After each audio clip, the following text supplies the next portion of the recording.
Hello friends, आज हम लोग बात करने वाले हैं आईपीसी के सेक्शन 53A से लेके 59 तक के बारे में।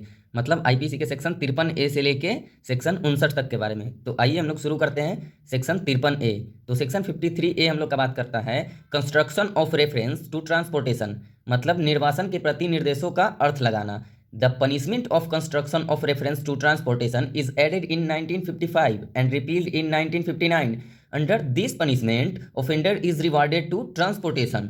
इसका मतलब यह है कि इस पनिशमेंट के अनुसार, तो ये पनिशमेंट सबसे पहले हम लोग देखते हैं कि आया कब था। तो ये 1955 में ऐड किया गया था और 1959 में इसको क्या किया गया, खत्म कर दिया गया, क्योंकि ये कुछ सही नहीं था। तो देखते हैं ये क्या था।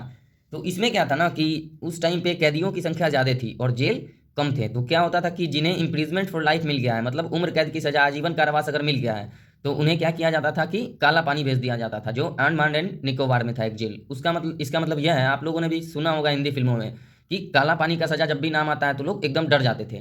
तो वो इसलिए था कि जो भी काला पानी जाता है उसका वापसी का कोई उम्मीद नहीं रहता है, मतलब वहां गए तो वहीं मर जाएंगे जो भी है।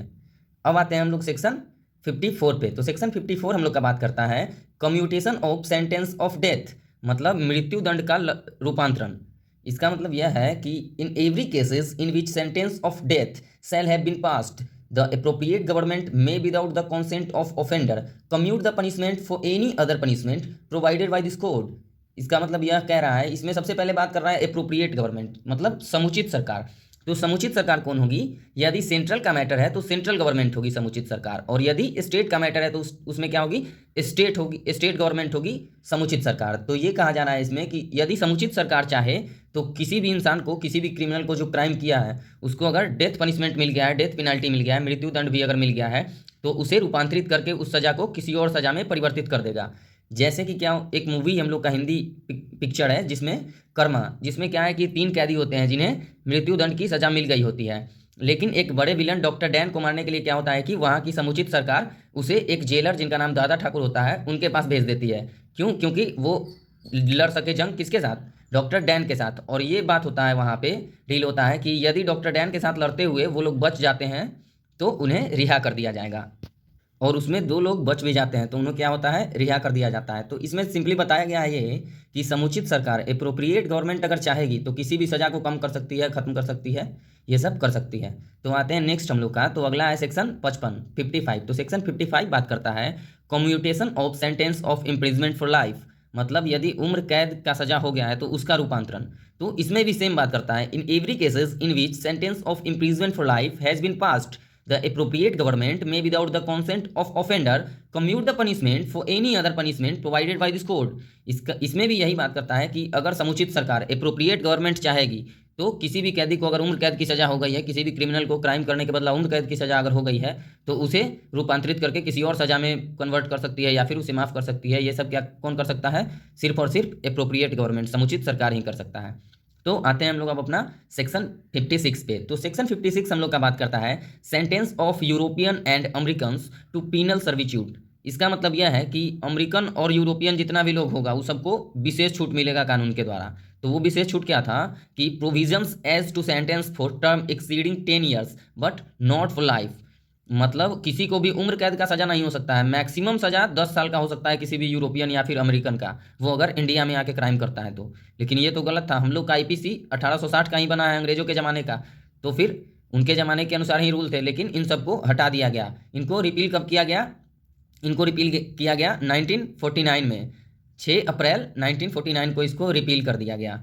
अब आते हैं हम लोग अपना नेक्स्ट सेक्शन। तो नेक्स्ट सेक्शन है हम लोग का section 57, section 57, fraction of term of punishment, मतलब दंड की अवधि का भिन्न। In calculating the term of fraction of punishment, imprisonment for life shall be record as equivalent to imprisonment for 20 years.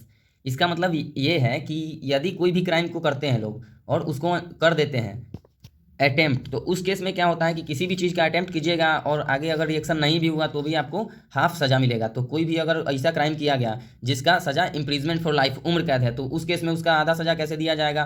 तो इसी वजह से इसका जो है फ्रैक्शन अवधि क्या माना गया है, इसका 20 ईयर्स। किसका? इम्प्रिजमेंट फॉर लाइफ का। If the offender have shows good behaviour to jail staff and other prisoner, मतलब और सब कैदी के साथ और जेल का स्टाफ जितना भी है उस सब के साथ अगर आपका अच्छा संबंध रहता है, सबसे अच्छा रिलेशन है, सबसे अच्छा बोलचाल है आपका, किसी से झगड़ा वगैरह नहीं होता है, आप खतरा नहीं है किसी के लिए, तो क्या होता है कि अच्छा बिहेव देख के छोड़ दिया जाता है जल्दी ही, 14 साल 18 साल 20 साल ऐसे टर्म में छोड़ दिया जाता है। कि लगे कि अब ये सुधर सकता है, बाहर जाके अब ये कोई क्राइम नहीं करेगा, तो उस केस में क्या होता है, छोड़ दिया जाता है। और इसी रीजन से लोग बोलते हैं कि 14 साल में छूट जाएगा या फिर 20 साल में छूट जाएगा, उम्र कैद 20 साल के लिए या फिर 14 साल के लिए होता है ये सब, लेकिन ऐसा कुछ नहीं है। जब तक कि उसका बिहेवियर अच्छा नहीं होगा, पता नहीं चलेगा कि सब कि अब बाहर जाके ये ऐसा कुछ नहीं करेगा क्राइम व्राइम, तब तक उसे नहीं छोड़ा जाएगा।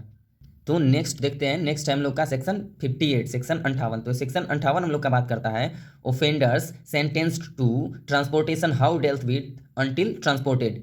इसमें क्या बात करता है कि कैदी के मतलब कैदी को कैसे रखा जाए, बिहेवियर उसके साथ कैसा किया जाए, खाना वाना कैसा दिया जाए, ये सब मतलब रहने के लिए, ये सब व्यवस्था के लिए था, लेकिन ये कोई काम का नहीं था, इसीलिए इसे भी रिपील कर दिया गया। कब रिपील कर दिया गया? 1955 में, 1 जनवरी 1956 को इसको रिपील कर दिया गया। और इस धारा का मेन मोटिव था कि कैदी के साथ कैसा बिहेवियर हो, कैसा व्यवहार हो जेलर और वहाँ के स्टाफों का, तो ये कुछ खास नहीं था, इसीलिए इसे रिपील कर दिया गया। अब देखते हैं हम लोग अपना नेक्स्ट सेक्शन, सेक्शन 59। तो सेक्शन 59 हम लोग का बात करता है ट्रांसपोर्टेशन इंस्टीड ऑफ इम्प्रिजमेंट। ये बात करता है हम लोग का कि सजा के बदले क्या है, ट्रांसपोर्टेशन, मतलब देश से निकाला का सजा दे देना। मतलब अगर कोई क्राइम किया है तो उसे क्या करना है कि सजा नहीं देना है, अपने देश से निकाल देना है। तो अगर देश से निकाल दिया गया और आपके पास पैसे भी नहीं है, तो इस केस में क्या होगा कि आप बाहर किसी देश में रह नहीं पाएंगे। किसी भी क्रिमिनल को कोई देश नहीं शरण देता है। अगर आपके पास पैसा है तो वो अलग बात है, अगर नहीं है तो कोई शरण नहीं देगा। तो उस केस में क्या होगा कि कहीं भी मारे जाइएगा। तो इतनी जाति नहीं कर सकती थी भारत की कानून, तो क्या हुआ कि इसको रिपील कर दिया गया। इसको कब रिपील कर दिया गया? 1955 में, 1 जनवरी 1956 को इसको क्या किया गया, रिपील कर दिया गया। इसका बहुत ही बेस्ट एग्जाम्पल है प्रभु श्री रामचंद्र जी का, जिन्हें क्या होता है कि 14 साल के लिए देश निकाला की सज़ा हो जाती है। तो आज के लिए इतना ही, हम लोग मिलते हैं अगले सेशन में। उम्मीद करते हैं कि आप लोगों को कुछ सीखने को मिला हो इस सेशन से। Okay, bye bye.